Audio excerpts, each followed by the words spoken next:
Hello বন্ধুরা, আশা করি প্রত্যেকেই ভালো আছো। আজকের এই ভিডিওতে আমি আলোচনা করতে চলেছি নবম শ্রেণীর ইতিহাসের চতুর্থ অধ্যায় শিল্প বিপ্লব, উপনিবেশবাদ ও সাম্রাজ্যবাদ।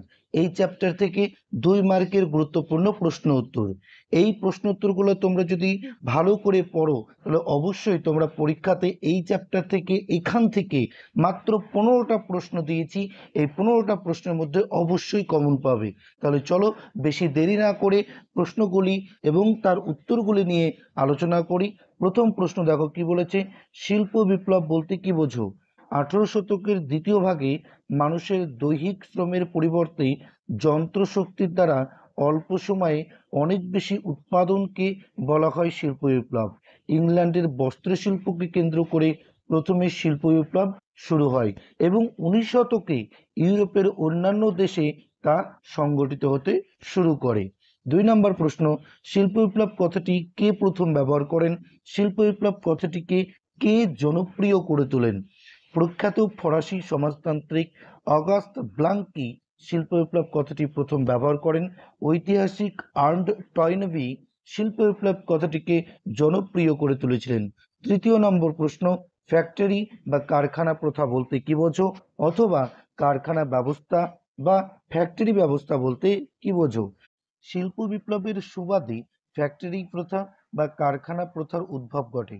উদ্যোগপতি বা শিল্পপতি যখন কুটির শিল্প ভিত্তিক উৎপাদন প্রক্রিয়ায় সমগ্র অংশকে একই ছাদের নিচে উপস্থাপিত করে এবং মজুরির বিনিময়ে শ্রমিক নিয়োগ করে যন্ত্রপাতির সাহায্যে বৃহদায়তন উৎপাদনের ব্যবস্থা করে, তখন তা কারখানা ব্যবস্থা বা ফ্যাক্টরি ব্যবস্থা নামে পরিচিত।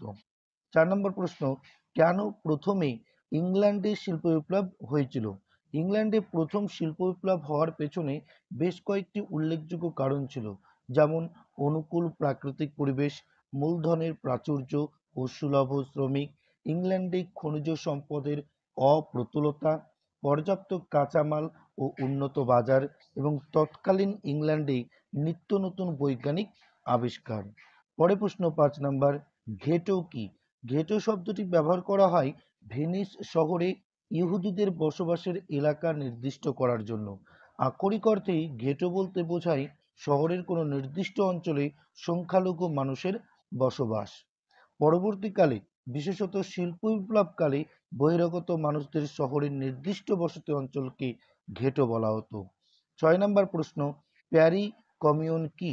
ফ্রান্সের রাজধানী প্যারিস শহরে বিদ্রোহী শ্রমিক ও সাধারণ মানুষ এক অভ্যুত্থানের মাধ্যমে যে পৌর শাসন প্রতিষ্ঠা করেছিলেন তা হলো প্যারি কমিউন। 1871 খ্রিস্টাব্দের 18 মার্চ এটা প্রতিষ্ঠিত হয়েছিল।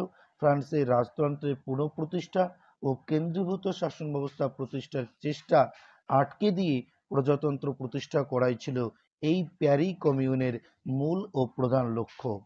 7 নম্বর প্রশ্ন, কার্ল মার্কস কে ছিলেন?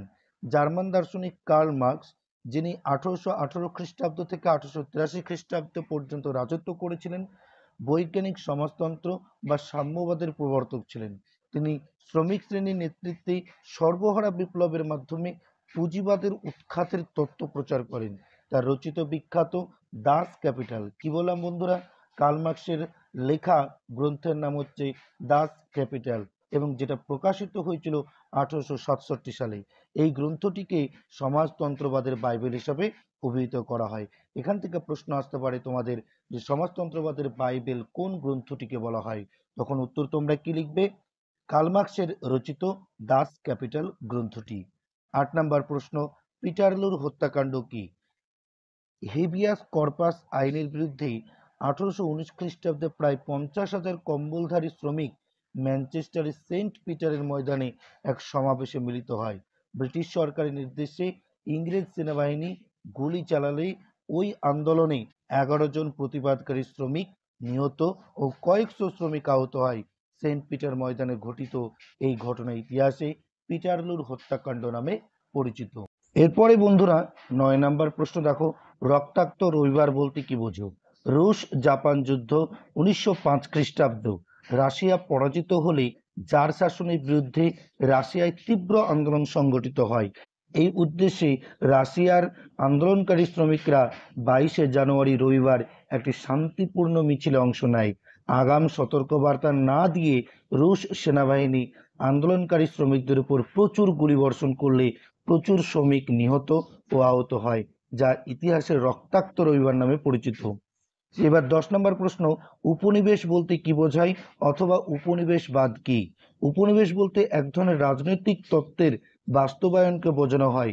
রাজনৈতিক ও অর্থনৈতিক দিক দিয়ে শক্তিশালী একটি দেশ যখন বাইরের এক বা একের বেশি দেশের উপর আধিপত্য স্থাপন করে এবং নিজেদের নিয়ন্ত্রণ প্রতিষ্ঠা করে, তখন তাকে উপনিবেশবাদ বলা হয়। যেমন ভারতবর্ষ ছিল ইংল্যান্ডের উপনিবেশ। 11 নম্বর প্রশ্ন দেখো, মুক্তদার নীতি ঘোষণায় কি বলা হয়? 1899 খ্রিস্টাব্দে মার্কিন বিদেশ সচিব স্যার জন হে মুক্তদার নীতি বা ওপেন ডোর পলিসি গ্রহণ করেন। এতে বলা হয় চীনের সব রাষ্ট্রের সমান অধিকার থাকবে এবং চীন সরকার শুল্ক আদায়ে অধিকারী হবে।